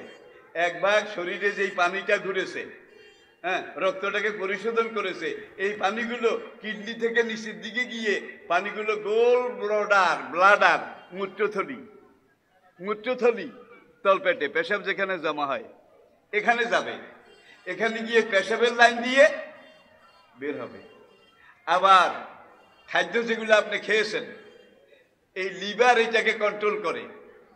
এগুলা যখন লিভারের মুখে যায়, রগ যেটা লিভারের, সেখানে যাওয়ার পরে এটাকে লিভার 2 ভাগ করে। এক ভাগ হইল পানিগুলা, এগুলাকে কিডনির দিকে পাঠায়। আরেক ভাগ হইল খানা যেটা খেয়েছেন, এটার ব্লাড, এটার ভিটামিন, এটার ক্যালোরি, এগুলা আলাদা আলাদা করে বিভিন্ন লাইনে পাঠায়। এরপরে শোভাগুলা, শোভা বুঝেন, শোভা, এগুলোর জন্য আরেকটা আলাদা পাইপ লাইন আছে। সেই পাইপ লাইন দিয়ে আপনার তলপেটের এখানে একটা থলি আছে, সেই থলির মধ্যে পাঠায়। এগুলা শোভা, আর পানিগুলা মূত্রথলি গোল ব্লাডার এখানে পাঠায়। পেশাব হিসাবে এইটা এখান দিয়ে বাইর হয়, পায়খানা হিসাবে ওইটা ওখান দিয়ে বাইর হয়। নাকি পেশাব পায়খানা একত্রে বাইর হয়? দেখুন, আরো অনেক কথা আমি বলতে পারলাম না। এখন একদল নামাজ পড়ে না, রোজা করে না, 6 মাসে একবার গোসলও করে না। হুজুরের মধ্যেও জিনিস আছে। আর হুজুর যেই পিসাবের মুরিদ, পিসাবও নামাজ পড়ে না, রুকুও করে না, পিসাব 6 মাসে একবার গোসলও করে না। অথচ ইন্নাল্লাহা ইউহিব্বুত তাওয়াবিন ওয়া ইউহিব্বুল মুতাতাহহিরিন, আত-তাহুরু শাতরুল ঈমান, পবিত্রতা ঈমানের অংশ। এখন পীরও গোসল করে না, মুরিদও করে না। এই পীর কোন রাস্তা দিয়ে যদি যায়, বিদ্যুটে কিম্বুত কিমাকার আসতে আসতে একরকম গন্ধ আসে, বুড়া পাঠার গন্ধ আসে। বলে এই কিছু বলিস না, বাবার মধ্যে জিনিস আছে। ল্যাংটা পীর, শালু পীর, গেরুয়া পীর, আবার তালিওয়ালা পীর, আবার এমন পীরও আছে যে পুরা দিগম্বর ল্যাংটা। আসে নাকি নাই? আসে নাকি নাই? তাহলে এগুলা সব কিন্তু ব্যবসা। এগুলা সব পীর মুরিদির নামে ব্যবসা, এইটার নামে ব্যবসা, ওইটার নামে ব্যবসা। আবার একদল এই মারেফত, এইটার নামে হাকিকত, শরীয়ত, তরিকত, মারেফত। আসলে মারেফত না, মারে পথ। দুনিয়ার পথ মারে, আখিরাতের পথ মারে। যেই পথের নামাজ নাই, রোজা নাই, জিকির নাই, আজকার নাই, ইবাদত নাই, বন্দিগি নাই, সেটা কি মারেফত নাকি মারেফত? মারেফত। খবরদার, আপনারা সাবধান। কোন পীরের দরবারে যাওয়ার আগে, সেখানে বায়েত হওয়ার আগে আপনাকে দেখতে হবে পীরের মধ্যে 1 নম্বর, যখন আপনি বলেছেন লা ইলাহা ইল্লাল্লাহু মুহাম্মাদুর রাসূলুল্লাহ, এই কালেমা পড়ার পরে আপনি বালেগ হয়েছেন। বালেগ হওয়ার পরে আপনার উপরে প্রথম ফরজ সালাত। কি প্রথম? কি? ইন্না সালাতা কানাত আলাল মুমিনিনা কিতাবাম মাওকুতা, দিনে নির্ধারিত কয়েকটা সময়ে মুমিনদের উপরে আমি আল্লাহ নামাজ ফরজ করেছি।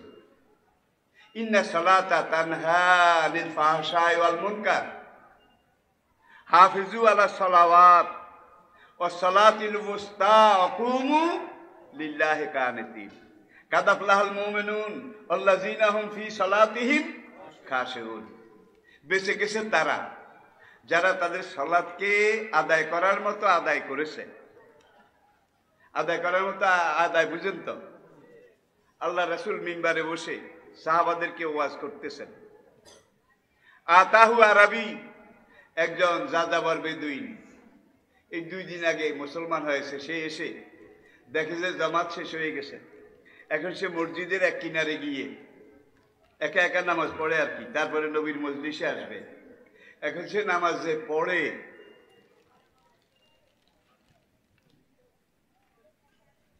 মানে সেজদার উপরে সেজদা, রুকুর উপরে রুকু, কোনো কিছু সীমাবদ্ধ না, আনলিমিটেড। এইভাবে 4 জায়গা পড়ে টড়ে নবীর সামনে এসে সালাম দিলেন। নবীজি সালামের জবাব দিলেন না, বললেন ফাসাল্লে ফাইন্নাকা লাম তুসাল্লে। এই মেয়া যাও, নামাজ পড়ে আসলা কেন, যাও নামাজ পড়ে আসো। নবীজি বলার পরে আবার গেছে আগের জায়গায় গিয়ে আবার পড়ছে, ওই একরকম এসে আবার সালাম দিল। নবী এবারও সালামের জবাব দিলেন না, ছোট্ট করে বললেন ফাসাল্লে ফাইন্নাকা লাম তুসাল্লে। এই মেয়া যাও, নামাজ পড়ে আসো, নামাজ না পড়ে আসলে কেন, আবার গেছে। 3 বার এভাবে করেছে। 4 বার এসে নবীকে যখন সালাম দিল, নবী এইবারও সালামের জবাব দিলেন না, বললেন ফাসাল্লে ফাইন্নাকা। এই মেয়া যাও, নামাজ না পড়ে আসলা কেন। এখন ওই যাযাবর বেদুইন, রণদুর্মদ বেদুইন সেইবার টেম্পার্ড হয়ে গেল, গোসা হয়ে গেল। হুজুর পাইছেন কি, মুসলমান হয়েছি, একবারের নামাজ 3 বার পড়াইলেন, তারপরে বলেন যে নামাজ পড়ো নাই, পড়ে আসো। নবী তখন বললেন মা ইতমামে রুকুহা ও সুজুদেহা ও খুশুহা ও খুজুহা। যেভাবে রুকু, সেজদার, তাসবিহ, তাহলিল যেভাবে পড়ার নিয়ম, এক সেজদা দিয়ে মাঝখানে থামতে হবে নাকি, মাঝখানেও কিছু জিকির আছে কিন্তু নাকি নাই। রুকু থেকে সোজা হয়ে দাঁড়াইতে হবে, দাঁড়িয়ে একটু থামতে হবে, এরপরে সেজদায় যাবে। এইভাবে আল্লাহ নবী আমাদেরকে বোধহয় শিখান নাই। কিন্তু এই বেলায় নোয়াখাইলা রাখা কাশি মেলায় গো ফুটে হেলাইছে। কাশি মেলায় গো ফুটান বুঝেননি, কতক্ষণ সময় নিয়ে এগুলো বাঁচবো দিলাম মাইরা। এখন এইভাবে নামাজ পড়েছে। যেটা আমাদের অধিকাংশ 12 আনা 15.5 আনা মুসলমানের নামাজ কিন্তু এরকম। আমি বোধহয় বেশি বলে ফেলেছি। এই 16 আনার মধ্যে হয়তো 1 আনা আধা আনা তাদের নামাজটা আল্লাহ রাসূল সাহাবায়ে কেরাম তাদের তরিকা মতো কোরআন হাদিসের শিখানো মতো হয়, বাকি আলাদের কি টোটাল পুরা করা। এই নামাজ পড়া যেই, না পড়াও সেই, ঠিক কিনা বলেন। নামাজকে পড়ার মতো পড়তে হবে। যখন আপনি বালেগ হয়েছেন, আপনার উপরে সালাত ফরজ। আপনি সাগরে পড়ে গেছেন, নদীতে ট্রলার ডুবে গেছে, সাগরের ঢেউয়ের সাথে যুদ্ধ করছেন, প্রত্যেক ঢেউয়ে নোনা পানি নাক মুখ দিয়ে ঢুকছে। একটা কচুরি পানা পেলেও ধরছেন, একটা খড়কুটা পেলেও ধরছেন, যে এইটা ধরলে বোধ হয় কতক্ষণ ভাসতে পারবো। বেলা পশ্চিমে কাত হয়ে গেছে। আল্লাহর কসম, যতক্ষণ আপনার হুঁশ আছে এই অবস্থাতে নামাজ পড়া আপনার জন্য ফরজ। বলবেন যে পড়বো কেমনে, পানিতে তো সাতটাইতেও নামাজ পড়া যায়, হাঁটতে হাঁটতেও পড়া যায়, দৌড় দিতেও পড়া যায় নাকি। দাঁড়িয়ে না পারলে বসে না পারলে শুয়ে যদি না পারেন তাহলে এই অন্তরে, সেটাও যদি না পারেন চোখের পলকে পড়া লাগবে নাকি লাগবে না। শরীর, এটার দিকে আমি আর যাচ্ছি না।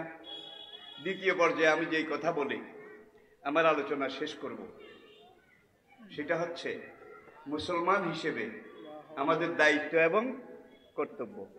এটাই আসল জিনিস, এটাই পারফেক্ট, এটাই মূল কথা, এটাই সার কথা, এটাই আসল কথা। এখন নামাজ নাই, রোজা নাই, ইবাদত নাই, বন্দেগী নাই, কবর সিজদা করে এরকম বোধহয় পীর নাই, কবর সিজদা করে এরকম পীর নাই।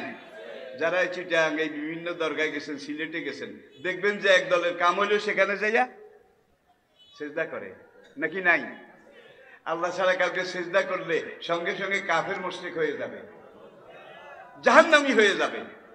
তাহলে দরগাগুলোতে বোধহয় এগুলা করা হয় না, জোরে বলেন। আর দেখবেন শাহজালালের ওখানে একটা ড্যাগ আছে, তামার ড্যাগ। যারা দেখেছেন, ড্যাগ এইটার মুখ চাইতে হইলে সংজ্ঞা দিয়া উডা লাগে, মনে হয় যেন সুলাইমান আলাইহিস সালামের জমানার সেই ড্যাগ।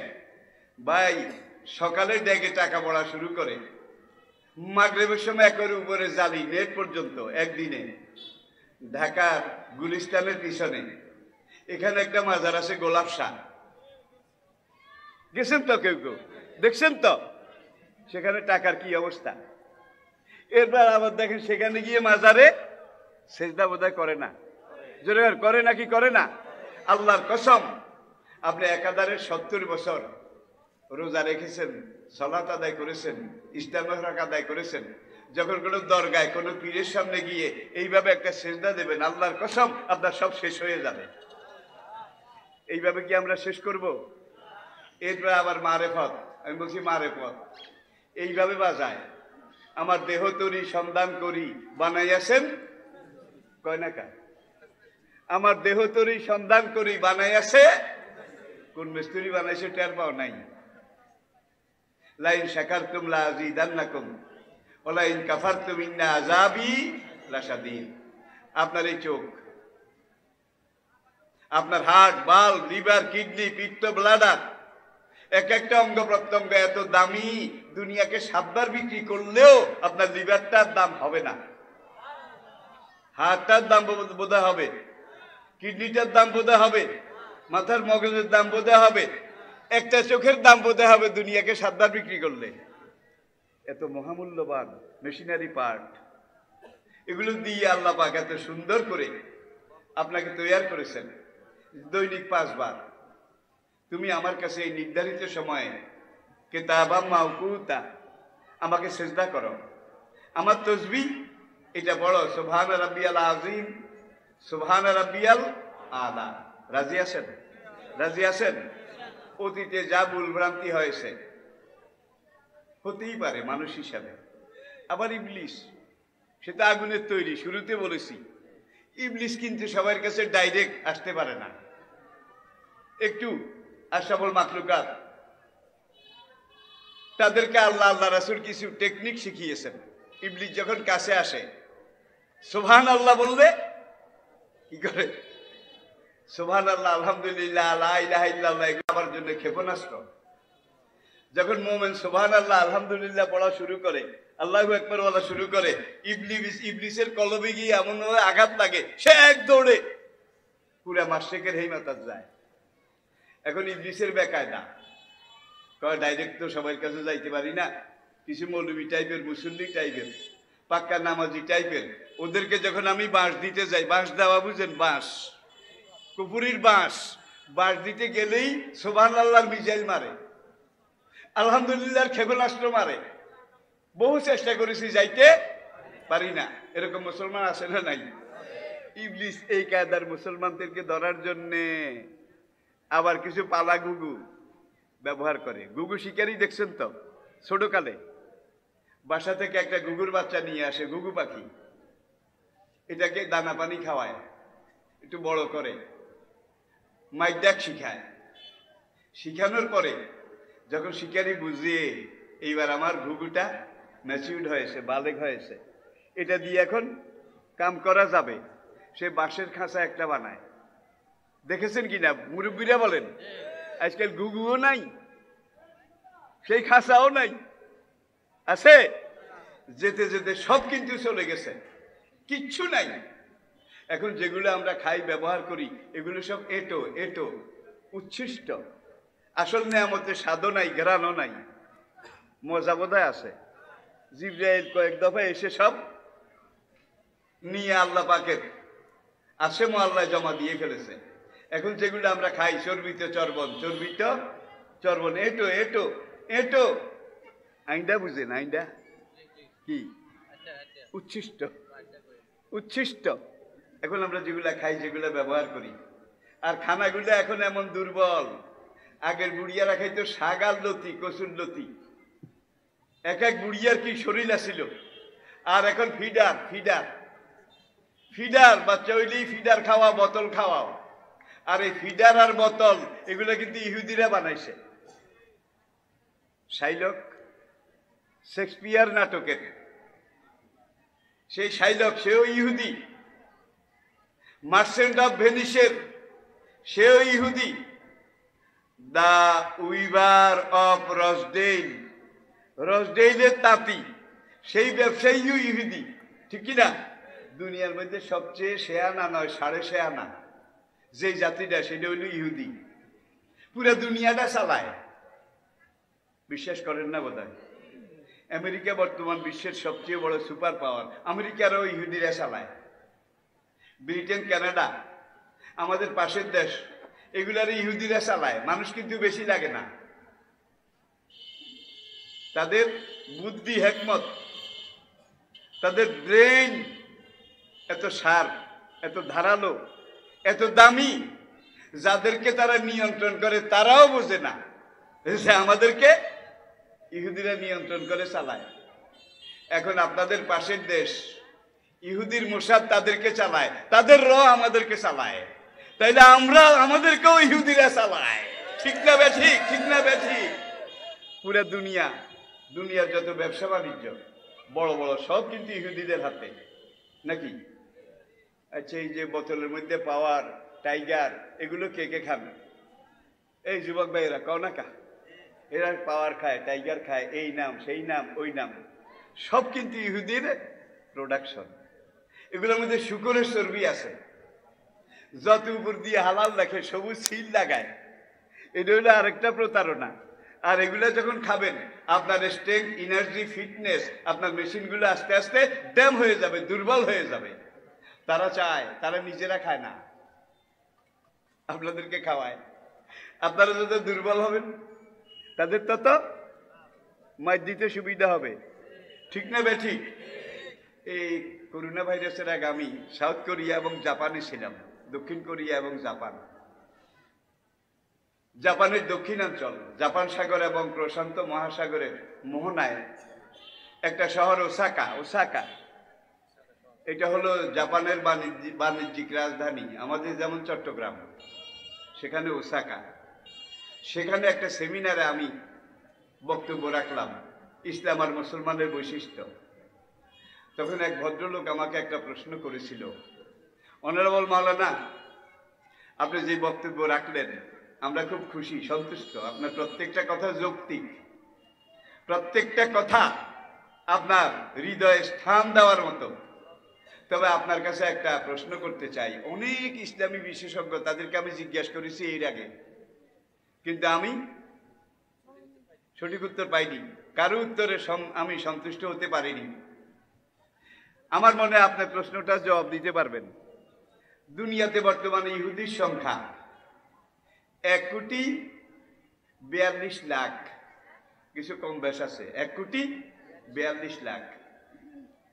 তার মধ্যে ইসরায়েলে থাকে 70 লাখ, বাকি 30 লাখ শুধু আমেরিকায়। তাইলে হইল 1 কোটি পুরা। এরপরে যেটা আছে, এরা পুরা দুনিয়ায় বিভিন্ন দেশে আছে। তাহলে এই যে ইহুদি, এদের মোকাবিলায় মুসলমান আছে প্রায় 200 কোটি। কোথায়? 1 কোটি কয়েক লাখ, আর মুসলমান 200 কোটি। এই 200 কোটি মুসলমানের দেশ এখন ইহুদিরা চালায়, কিন্তু মুসলমান টেরও পায় না। তাদের ভিতরে এমন কিছু ক্লোফর্ম তারা ঢুকাই দিয়েছে, তারা বুঝতেও পারছে না। এখন সেই ভদ্রলোক আমাকে বলে যে মাত্র 1.5 কোটিরও কম ইহুদি, পুরা দুনিয়া তাদের কবজায়। দুনিয়ার মারণাস্ত্র, ক্ষেপণাস্ত্র তাদের কবজায়। দুনিয়ার যত রকমের তথ্য প্রযুক্তি তাদের কবজায়। দুনিয়ার সুপার পাওয়ারগুলো ইহুদিদের কবজায়, নিয়ন্ত্রণে। ওরা এত চিকন বুদ্ধি, এই যোগ্যতা কোথায় পেল? আমি বললাম, মাই ডিয়ার জেন্টেলম্যান, আপনি কি জানেন না, কোনোদিন শোনেননি বাংলাদেশে একটা কথা আছে, নাপিতের 16 চুঙ্গা বুদ্ধি। নাপিতের 16 চুঙ্গা বুদ্ধি। কাইছে বুঝলাম নাপিতের 16 চুঙ্গা, এত বুদ্ধি কোথায় পেল? আমি বললাম, মাই ডিয়ার জেন্টেলম্যান, আপনি তাওরাত, জবুর, ইনজিল। আমি তাওরাত সবসময় পড়ি। আমি বললাম, তাহলে দুনিয়ার এই মানচিত্রে বর্তমান দুনিয়াতে যতগুলো জাতি আছে, মুসলমান বলেন, মুশরিক বলেন, ইহুদি বলেন, খ্রিস্টান বলেন, বৌদ্ধ বলেন, জৈন বলেন, ব্রাহ্ম বলেন, যতগুলো জাতি আছে, যত জাতের মানুষ আছে, সবগুলো জাতির মধ্যে একটা মাত্র জাতি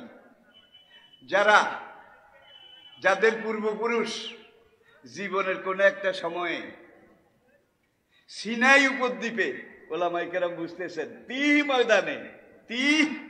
ময়দানে আল্লাহর উলুল আজম পয়গাম্বর মুসা আলাইহিস সালামের নেতৃত্বে একাধারে 40 বছর বেহেশতি খানা খাইছে।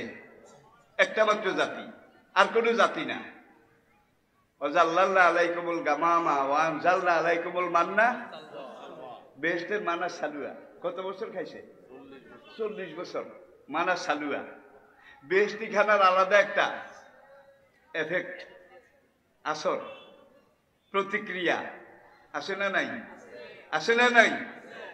এত বছর পরে কাল পরম্পরায়, বংশ পরম্পরায় দেখা যায় ইহুদি জাতি দুনিয়ার মধ্যে সবচাইতে শার্প, সবচাইতে ধারালো, সবচাইতে বুদ্ধিমান, সবচাইতে সাড়ে শেয়ানা। এটার একটাই কারণ, 40 বছর নবীর সাথে থেকে ময়দানে বেহেশতের মানা সালুয়া খেয়েছে। আজকে যে এত চালাক পুরা দুনিয়াকে নিয়ন্ত্রণ করে, এটা মানা সালুয়ার বুজুর্গি, ইহুদিয়াতের কোনো বুজুর্গি নয়। এখন মুসলমানরাও তো পারে না। এই ভদ্রলোক বলে এখন ওদের সাথে মুসলমানরাও তো পারে না। মুসলমান যতদিন মুসলমান ছিল পেরে আরো বেশিও করেছে। মুসলমান যতদিন মুসলমান ছিল পুরা দুনিয়া বোধ হয় মুসলমানের পায়ের তলে আসে নাই।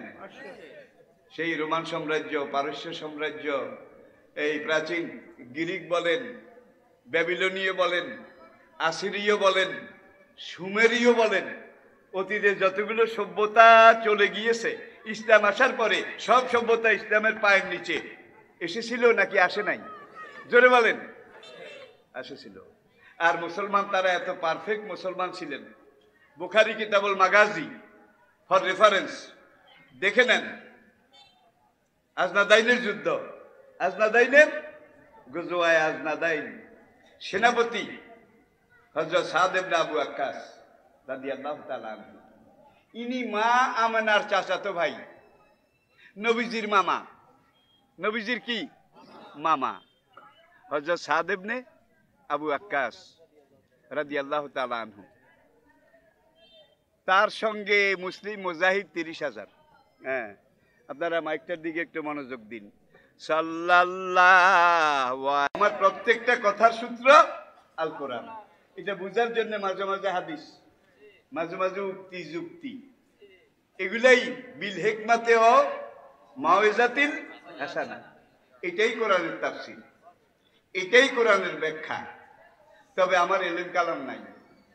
বুড়া মানুষ, বয়স 80 বছরের উপরে, এক পেরি সব বিমারি, এক বুড়া 100 ব্যারাম। কোনো অসুখ না থাকলেও বুড়া মানে তার ভিতরে 100 ব্যারাম এমনি আসে।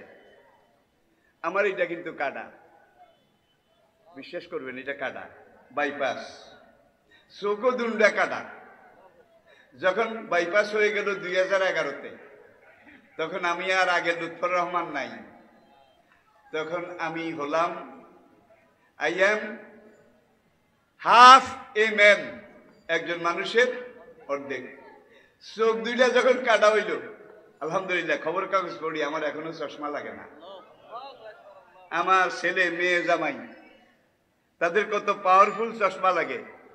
ছোট জামাই এই কারামতিয়ার হেড মুহাদ্দিস মাওলানা মাহবুব রব্বানি, আমি শুয়ে শুয়ে পেপার পড়ি, কাব্বু আপনার চশমা লাগে না? আরে বাবা, চশমা কিচ্ছু লাগে না। হ্যাঁ, এরপরে এই বয়সে আমি যে পরিশ্রম করি, আল্লাহ শুকর, কখনো নয়। প্রত্যেক দিন 3টা-4টা করে লাইভ, এবং আমার এই লাইভগুলো কিন্তু সব অমুসলিম দেশে, আমেরিকা থেকে শুরু করে সাউথ আফ্রিকা পর্যন্ত, ক্যাম্বোডিয়া কমিউনিস্ট রাষ্ট্র, সেখানে আমার বক্তব্য। আলহামদুলিল্লাহ, পুরা দুনিয়া আমার শ্রোতা।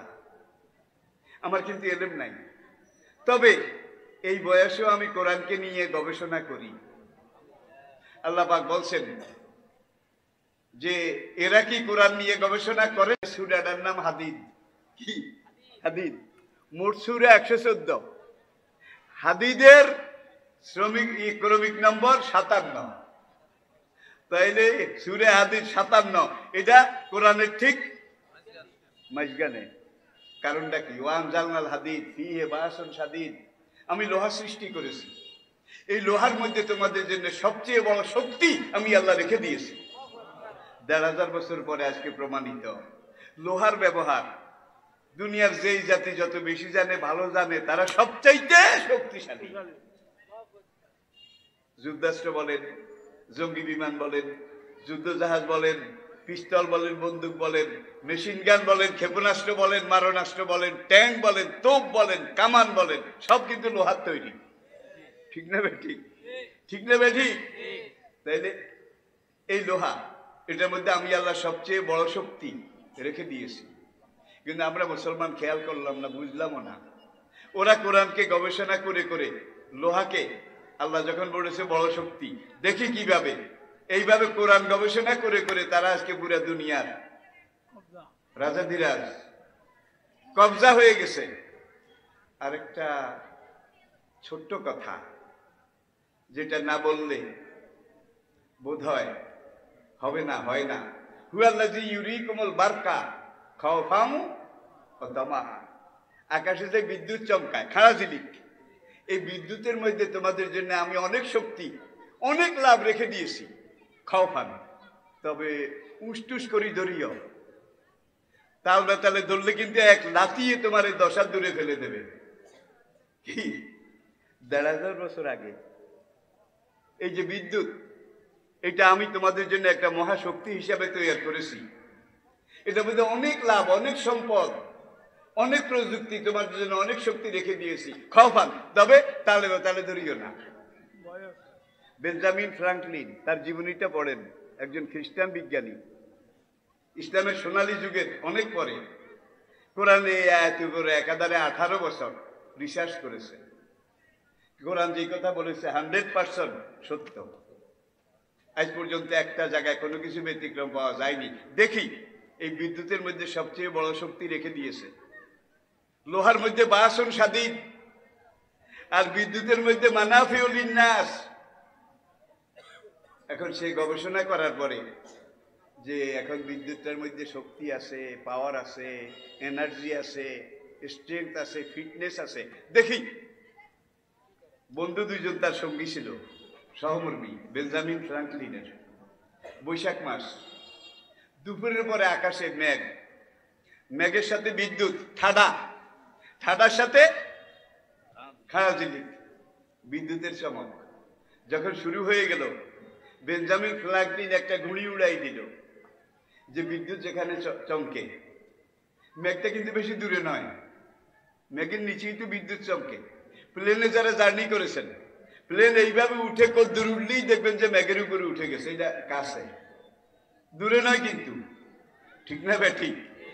আচ্ছা, এখন সে যখন এই ঘুড়িটা উড়াই দিয়েছে, সুতাটা ছিল তামার তৈরি, তামার নাডাই, যেটা সুতা বাড়ায় কমায়, এটা ছিল লোহার তৈরি। ঘুড়ি অনেক দূরে মেঘের কাছে চলে গেছে, ঠাডা মেরেছে, বিদ্যুৎ চমক মেরেছে, বিদ্যুতের ঝলক এসে তার ঘুড়ি সুতার মধ্যে লাগলো।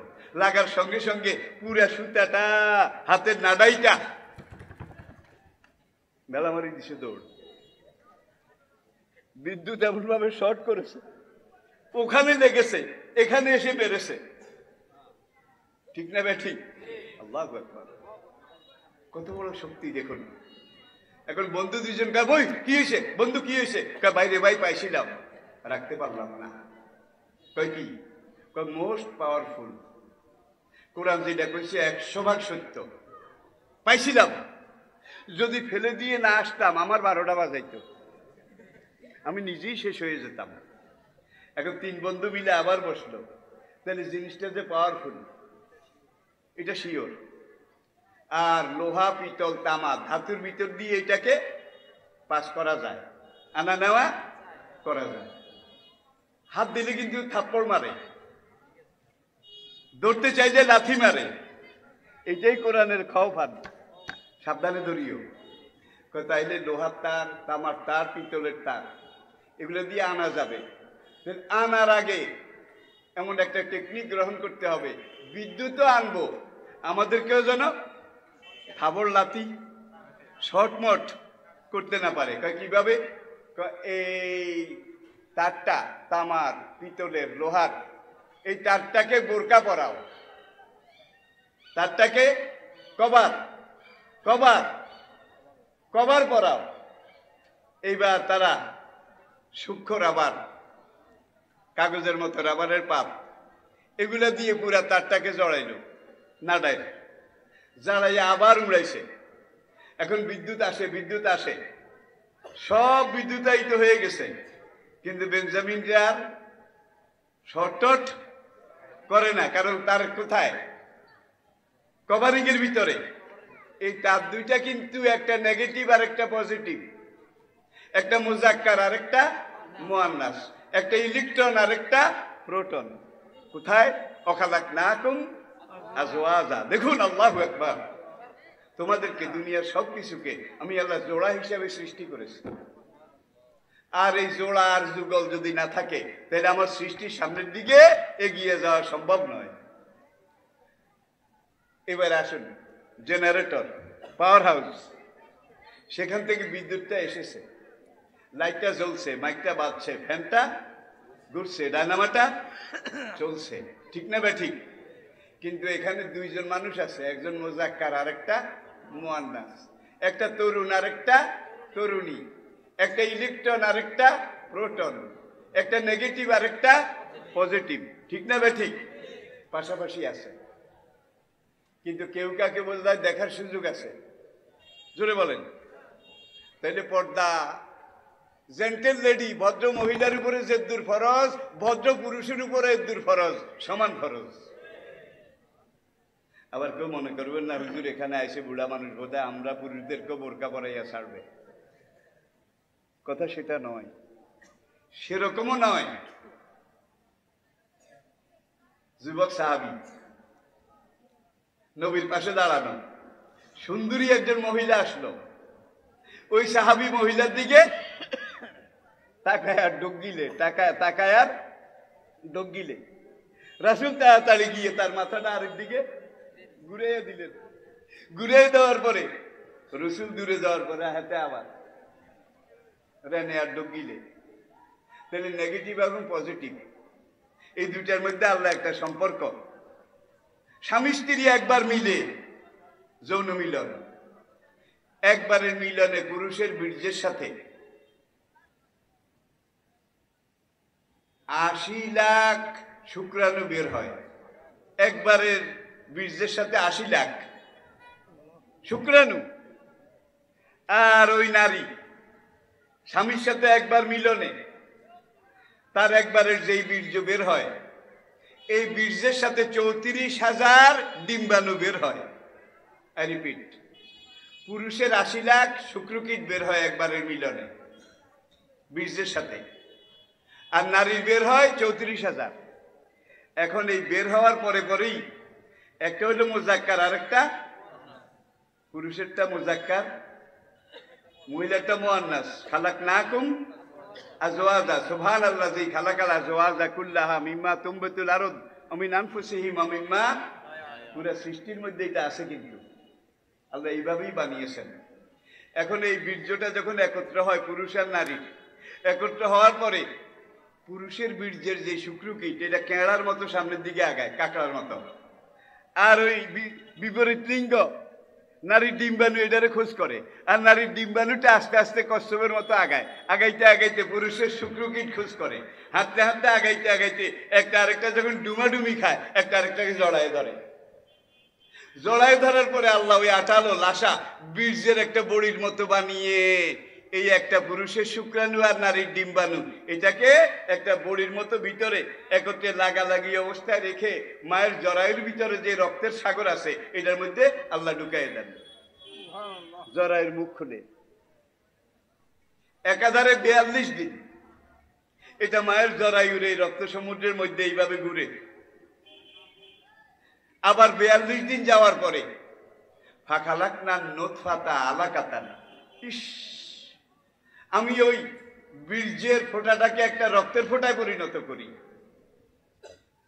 আবার ৪০ দিন ৪০ রাত্রে এইভাবে ঘোরার পরে আমি এই রক্তের ফোঁটাটাকে ফাখালাকনাল আলাকাতা মুদগাতা, আমি ডাইরেক্ট কোরআন বলতেছি, কিন্তু এই রক্তের ফোঁটাটাকে একটা গোস্তের চাকায় পরিণত করি।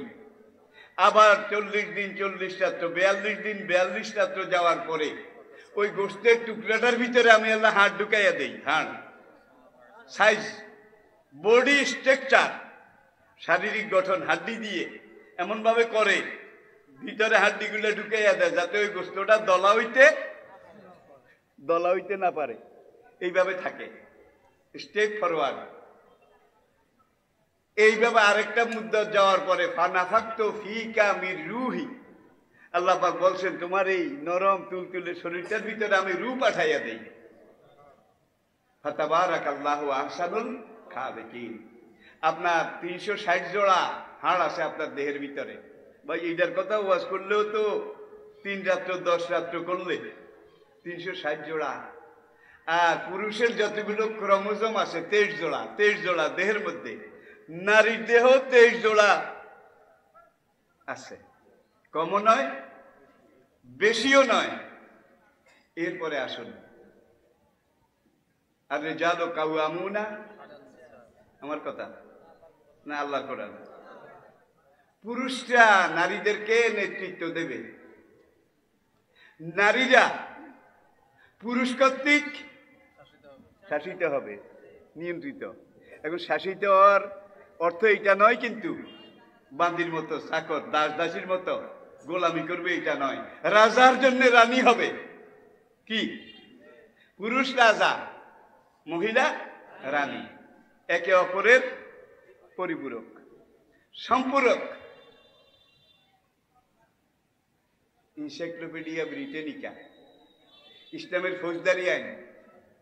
আর জানিয়া তো জানি, অবিবাহিত জেনাকার আর জেনাকারিনী, অবিবাহিতা জেনাকার জেনাকারিনী, বিয়ে করে নাই আর কি, এরা দুইজনে যদি জেনা করে ফাজলেদু কুল্লা ওয়াহিদিন মিনহুমা মিয়াতা জালদা, সূরা নূর নাকি সূরা নূর, তাদেরকে 100 দৌড়া করে মারো, দৈহিক শাস্তি দাও।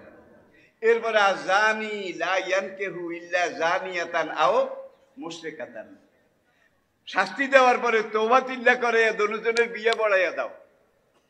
কারণ যেই পুরুষ যেই যুবক যেই যুবতীর সাথে জেনা করেছে তাকে সে কিন্তু এটো উচ্ছিষ্ট আইন্দা করছে না।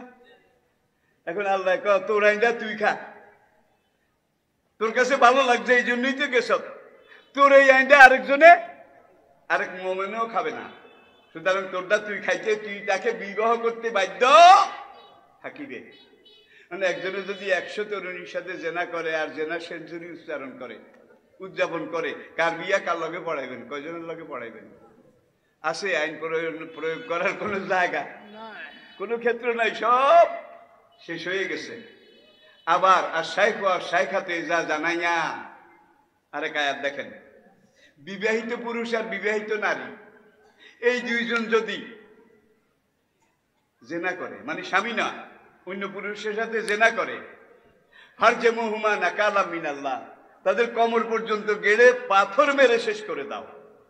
ইসলামের আইনে, ফৌজদারি আইন, দণ্ডবিধি, জুডিশিয়াল লতে, ফৌজদারি আইনে যেটাকে বলা হয়েছে কেসাস, কি হুদুদ এবং কেসাস।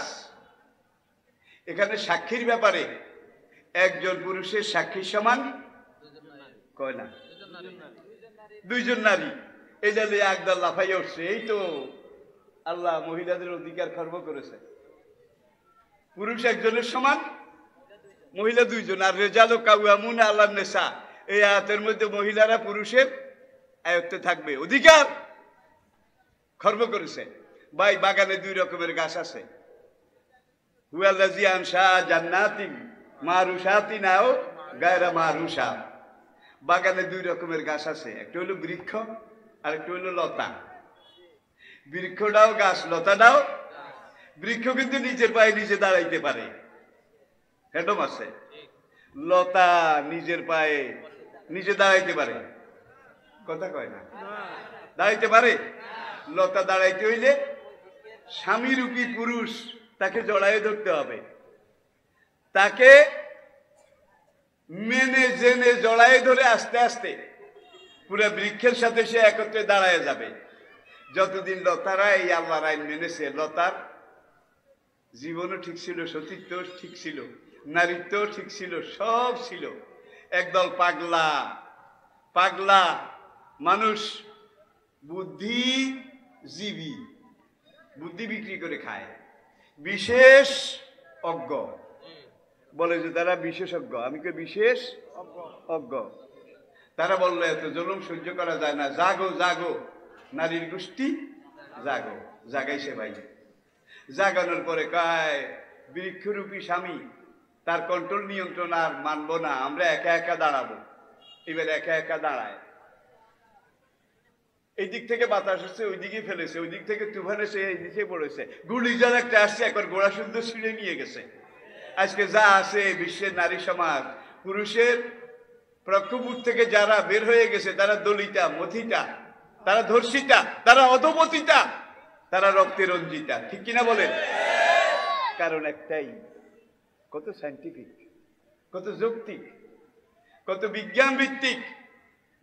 প্রিয় ভাইয়েরা, এনসাইক্লোপিডিয়া ব্রিটানিকা খুলুন, তারা স্বীকার করেছে, সোনার অক্ষরে লিখেছে ১৫০০ বছর আগে কোরআন যে বলেছে একজন পুরুষের সাক্ষীর সমান দুইজন নারী, এটা শুধু যৌক্তিক নয়, এটার মধ্যে দর্শন আছে, ফিলোসফি আছে, এটার মধ্যে যুক্তি আছে।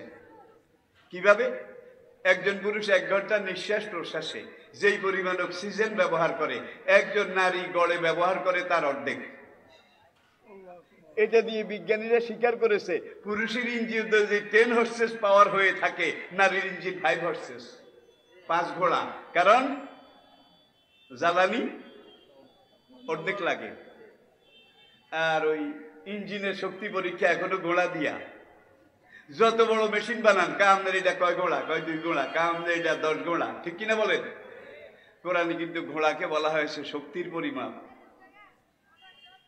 শক্তির আমি রেবাতিল খাইল, এইটাই ছিল সাজোয়া জান। এই ঘোড়া ট্যাং টুং তো তখন ছিল না, সাজোয়া গাড়িও ছিল না, ঠিক না ব্যাঠিক? ১৫০০ বছর চলে গেছে, যুদ্ধের ঘোড়া এখন আর দরকার হয় না, কিন্তু ওই যে সাজোয়া গাড়ি, তোপ কামান, এগুলো যেই মেশিনে চলে, সেই মেশিনের শক্তি এখনো মাপতে কি লাগে?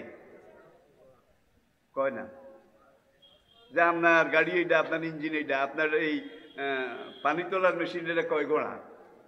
বাসায় যে পানি উঠান, ছোট্ট একটা কি লাগে? মোটর। এটার মধ্যে আধা ঘোড়া আছে, 1 ঘোড়া আছে, 5 ঘোড়া আছে, 10 ঘোড়া আছে, জায়গা বুঝে। তাইলে ঘোড়া মাঠে নাই, কিন্তু ঘরে ঘরে ঢুকে গেছে, হর্সেস পাওয়ার। এটা কোরআনের বিজ্ঞান, অযৌক্তিক অবৈজ্ঞানিক একটা কথাও নাই। বেঞ্জামিন ফ্রাঙ্কলিন এবার মুজাক্কার মুয়ান্নাস দুইজনকে আলাদা করলো করে, এইবার বাল্বের গোড়ায় গিয়ে দুইজনের বিয়া পড়াইলো। বিয়া পড়ান বুঝেন? বিয়ার আগে দুইজনের মুখের ডাকনা খোলো, মুখের, সেই আবার হারা গান না, মুখের ডাকনা খোলো। বর আর কনে, পাত্র আর পাত্রী, কয় বিয়া পড়ানোর আগে একজন আরেকজনকে দেখে নেওয়া নবীর সুন্নত। এবার দোনোজনের ঘুমটা খুলেছে, মুখের ঢাকনা, হেজাব, নেকাব, এগুলো খুলে দোনোজনের মুখ এইবার খালি করেছে। খালি করার পরে সাঁড়াশি দিয়ে ইলেকট্রিশিয়ান টেস্ট করে, এজেন্ট লয়, এজেন্ট এজেন্ট এজেন্ট ছাড়া তো কাম হয় না। কয় রাজি রাজি, ছট ছট, কয় এজেন্ট পাওয়া গেছে। ও বেটা তুই রাজি? ছট ছট, কয় দোনোজনের এজেন্ট পাওয়া গেছে, এবার বিয়া পড়া। পড়াইছে কিনা? একজনের সাথে আরেকজন মিলাই দিছে।